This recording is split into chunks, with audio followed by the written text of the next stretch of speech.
الحمد لله ثم الحمد لله الحمد لله الذي هدانا لهذا وما كنا لنهتدي لولا أن هدانا الله ونصلي ونسلم على أشرف خلق الله محمد بن عبد الله المبعوث رحمة للعالمين ومن تبعهم بإحسان إلى يوم الدين. يقول الله عز وجل: يا أيها الذين آمنوا اتقوا الله حق تقاته ولا تموتن إلا وأنتم مسلمون. وبعد. Allahun e falenderojmë, hamdi takon madhnisë Allahut që na ka zgjedh prej gjithë njerëzimit neve me besu Allahun dhe me thonë shahadetin. Allahun e falenderojmë që na ka bërë rrezik me thonë shahadetin me gjuhë dhe me zemër. Allahun e falenderojmë për udhëzimin që na ka dhënë dhe na ka bërë ummeti Muhammed Mustafa sallallahu alaihi wasallam. I çojmë salat dhe selam me pejgamberit alaihi salam. Gjuha dhe zemra më e mirë është ajo gjuhë dhe zemër e cila e përmend dhe i çon salate dhe selame pejgamberit sallallahu alaihi wasallam. Allah i nasip na bof shefatin e pejgamberit. E lutim Allahun në këtë ditë xumaje që pranohen lutjet. Allahu më na fal neve gjunahet e prindërve tan, e të vdekurve tan, e Allahu më na udhëzo neve dhe më na dhon përfundim të mirë. Xhamati pranishëm, koha është me shi. Ajetin e larë përmendur janë dy mesazhe shumë të rëndësishëm. Thot i madhi Allah: Ja ayyuhalladhina amanu taqullaha haqqa tuqatihi wa la tamutunna illa wa antum muslimun. Ty dhe mu na drejtohet Zoti, o ju që besuat Allahun, keni frikë Zotin e madh.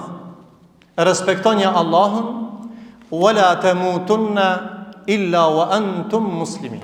Dhe mos vdisni as sesi vetëm se wa antum muslimun, vetëm se si musliman.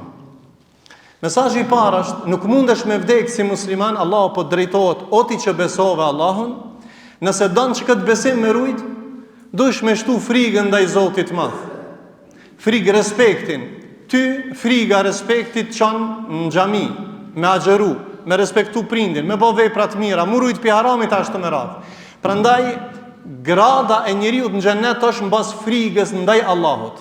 Por mesazhi jem ndaj ju dhe ndaj vetvetit është: wala tamutunna illa wa antum muslimun. Mos vdis as se si vetëm se si musliman.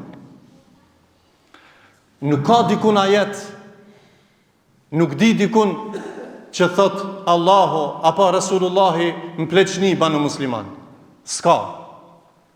Banu musliman në dakikin e funit. Zor është. Por çka thot Allahu? O ju që besoni, keni frikë Allahun, e mush me energji tani jetën tënde edhe në fund të tej me gjithë frikën ndaj Allahut. Që ke besu Allahun dhe ke respektu Zotin, në fund të wala tamutunna illa wa antum muslimun. Mos vdis as se si vetëm se si musliman. Ky ajet nuk thot mos jetoni si musliman, por thot mos vdis si musliman. Përveç se si musliman, mos vdisni ndryshe vetëm se si musliman. Kjo thirrje e Allahut për ty dhe mu na tregon dëmshmëri, dashuri për më tërheq vërejtjen e Allahut se ti s'm kimi hik momentit vdekjes. Krejt na çto, a ka dikush që sukon të vorrët? A ka diku në renditje të vorreve 90 vjeçart me një rend, 80 me një, apo diku në gjen një fëmijë 2 vjeçar ka vdek, dikush 12, dikush 17, dikush 90, dikush 80. Dëshira absolute e Zotit është për ato vdekje. Allahu inshallah musliman gjithë Allahu në xhenet i çon. Por vdekja 2 vjet, 15 vjet, 20 vjet, 30 vjet, 70 vjet, nuk e din, je çu sot ama nuk e din nesër, ti sot ban plan për nesër, ama Allahu sot ta merr shpirtin. Na gjithë patëm frikë për shkak frymës, ernave dhe tornadove dhe damave ekonomike.